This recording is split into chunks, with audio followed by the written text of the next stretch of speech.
Contanos un poco cómo fue esta investigación. Nace porque a todos nos ha pasado alguna vez que hemos ido a buscar atención médica y no la conseguimos oportunamente, y nace a partir de que en los noticieros y en la televisión vemos todos los días a la gente en las filas quejándose. ¿Cuál es la pregunta principal que amarra ese trabajo de investigación? Hace 3 años empecé a desarrollar una matriz que le puse por nombre Data Rackers, un poco inspirada en esos muckrackers en la época de los Estados Unidos del periodismo de investigación, rastrilladores de estiércol. Entonces yo me imagino que nosotros somos rastrilladores de datos. Creo la matriz y la matriz nace con eso, una pregunta principal y otras preguntas que se conecten con eso. A partir de ahí intersectar datos y pensar todas las bases que vamos a explorar o las que vamos a construir nosotros para visualizar. Dicho así es muy sencillo, pero uno se tarda bastante tratando de llenar la matriz y no doy un paso en el equipo de investigación del cual hago parte antes de que hagamos planeación. Eso al principio costó mucho. Fue un poco como explicarles a ellos la importancia de los métodos cualitativos y cuantitativos de la investigación social, que está absolutamente probado y que creo que muchos periodistas lo desarrollamos, pero no nos ponemos a pensar sistemáticamente cómo deberíamos hacerlo, y para mí eso se convirtió en un reto desde que hice mi maestría mi maestría de Ciencias de la Comunicación e Investigación Social.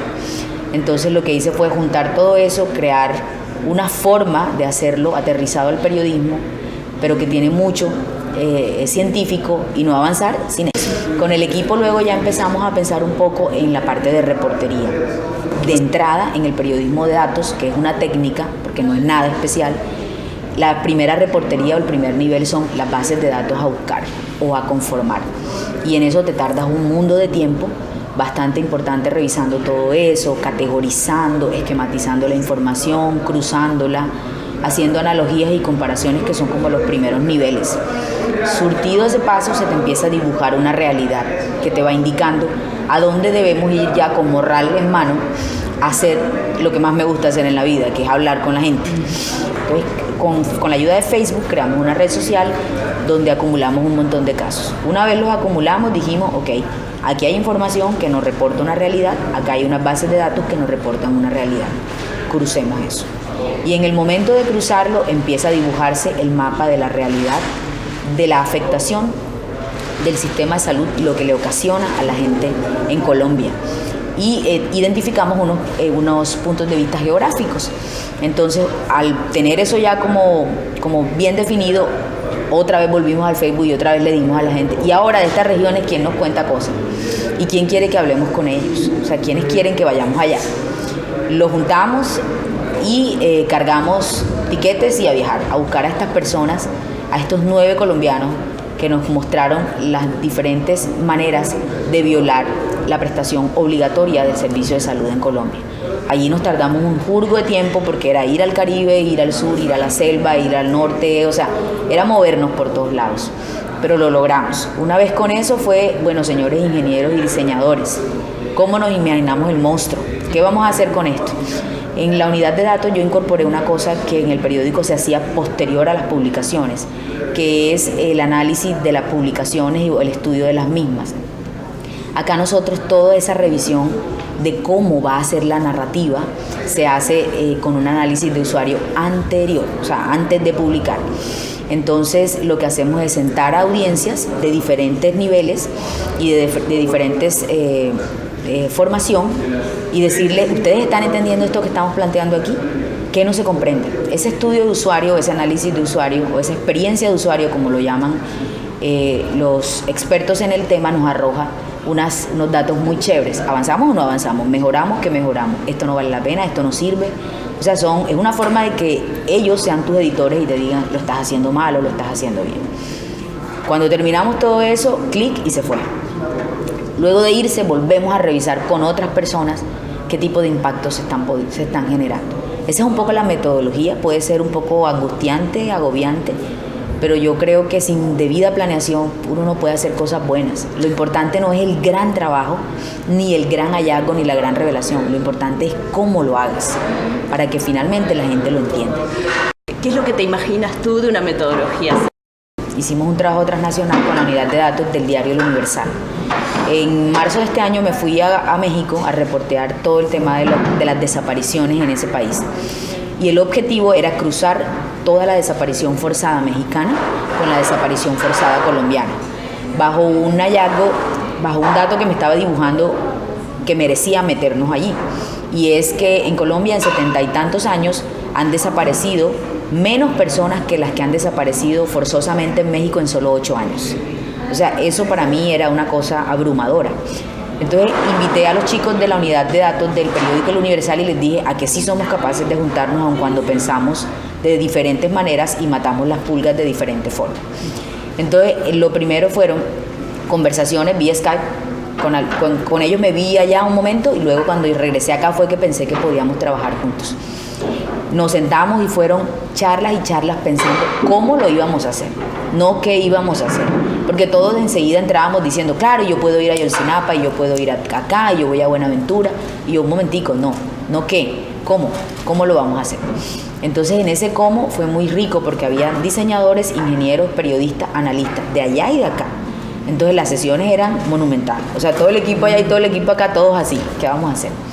Primero, revisamos todo el contexto de la desaparición forzada en ambos países y nos obligamos ambos a estudiar las dos realidades. Segundo, cuando ya dijimos, ok, ya estudiamos lo suficiente como si fuera la escuela, trazamos un cronograma de trabajo y un cronograma aterrizado a las variables de cada uno porque obviamente no es lo mismo. En Colombia una respuesta de acceso a información dura 10 hasta 15 días hábiles, en México toma más tiempo. Entonces yo no podía pretender poner la misma lógica, había que conocer todo eso. Con base en ello creamos un cronograma. En la semana esta, en la semana esta, en la semana esta vamos a hacer y así. Luego, para trabajar con los datos, evidentemente lo que hicimos es utilizar herramientas que nos permiten compartir documentos. Entonces ahí está el Google Drive. Entonces todos los archivos que íbamos a montar eran en la carpeta compartida para hacer lo mismo, para utilizar los mismos campos y categorías de la misma hoja Excel o hoja de cálculo, aun cuando la información fuera de tu país y del mío. Metodológicamente me parece bacano cuando logramos romper esas barreras de lo individual y lo mío solamente. No, aquí todo lo mío es tuyo y todo lo tuyo es mío, como si fuéramos un buen matrimonio. Y en ese sentido, viéndolo en todo momento, nos fuimos dando cuenta de, tienes este vacío, debemos mejorar esto, aquí nos está faltando esto. Ese proceso fue súper enriquecedor. ¿Qué aprendieron? ¿Qué aprendiste de esa experiencia, de lo bueno y de lo malo? Entonces, bueno, esto sí funcionó, esto en la próxima hay que ajustarlo. Claro. Dos cosas buenas y dos cosas malas. Dos cosas buenas, definitivamente cuando te comunicas de manera permanente, y para eso son las nuevas tecnologías, o sea, para estar conectados fluye el proceso. Y segundo, cuando estudias juiciosamente y valoras la realidad de las diferencias culturales con el otro, vas a encontrar resultados muchísimo mejores, que a los periodistas a veces no le gastamos el suficiente tiempo. Malo, pues yo creo que lo malo más que todo apunta un poco a no, en algunos momentos no volverte más riguroso con el dato, ¿cierto? Porque la agenda tuya es esta y la agenda mía es esta, entonces allí, cuando no somos lo suficientemente rigurosos, que evidentemente tuvimos unos baches y que afortunadamente corregimos en el momento, podemos caer en errores. Y lo otro malo es cuando los ingenieros intentan imponer su manera de mostrar los datos. Entonces, no, es que el mío es más bonito, es que el tuyo es más bonito, y nos quedamos solo en la sofisticación de la herramienta. En ese momento yo les decía a ellos, no me importa eso, me importa que la herramienta explique, porque no estamos haciendo cosas ni para ganarnos un premio ni para que sean bonitas, estamos haciendo cosas para que la gente entienda que ese es el objetivo del periodismo.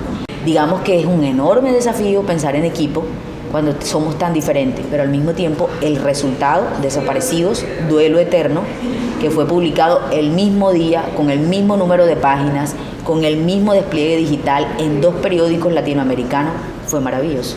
¿Por qué crees que no se conoce lo que estamos haciendo en Latinoamérica en otros países? Yo creo que precisamente espacios como este, como la Colpin, como la FNPI, el concurso de la FNPI, o sea, como otros posibilitan eso, pero evidentemente sí hay que mostrarlo más. Y yo creo que una excelente manera de mostrarlo es cuando renunciamos al ego. O sea, yo no lo muestro para que me digan que soy una berraca y para que me soben la chaqueta. No, yo lo muestro para que alguien lo revise y me diga, ¿sabes qué? Esto lo hubiese podido hacer mejor. Porque resulta que yo tengo este mecanismo ya probado que me arroja un mejor resultado. Entonces allí nos falta mostrarlo con el objetivo de construir, evidentemente, y mostrarlo desde cómo lo hicimos y no desde qué hicimos y qué tan grandes somos cuando lo hicimos. Eso es muy diferente. Entonces yo creo que ahí hay que hacer un trabajo sistemático, duro, fortalecer las redes de periodistas, que las hay, pero evidentemente los cambios generacionales vienen y tú te encuentras, yo ahorita era asaltada por unos niños, bebés, que tienen maestrías y un montón de cosas en manejo de vainas que uno no sabe. Entonces ahí es donde digo, oye, ¿cómo nos juntamos con esta gente para que hagamos las cosas mejor? Sí hay que moverse más. Cuando yo hablo de un tema de metodológico para trabajar entre países, sigue estando un grupo que reticente. Me imagino que tú lo habrás enfrentado con cómo fue ese proceso y qué podemos aprender. Sonreír. Sonreír, invitar a participar, construir en equipo. Bueno, yo siempre he sido de eso, la verdad. Vengo del periodismo regional colombiano, donde trabajamos con las uñas. Cuando a ti te toca durísimo y llegas a una parte, en un medio de comunicación donde hay muchos recursos, uno más bien llega como, wow.